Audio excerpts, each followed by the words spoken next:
ఏంటి వీడియో ఇప్పుడు పెట్టి టైం ఎంత అడుగుతుంది అనుకుంటున్నారా? ఒకసారి ఎనీ గెసెస్?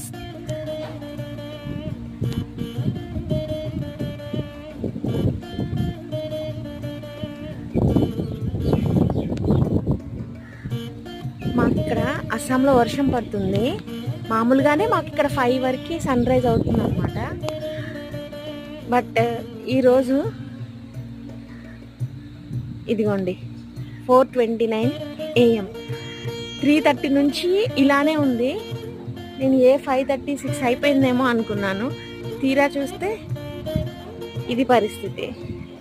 ఇంత వర్షంలో కూడా ఇలా ఉంది ఇక్కడ వెదర్. ఇలా వెదర్ ఎప్పుడు చూడలేదు, అందుకే మీకు కూడా చూపిద్దామని షూట్ చేస్తున్నాను.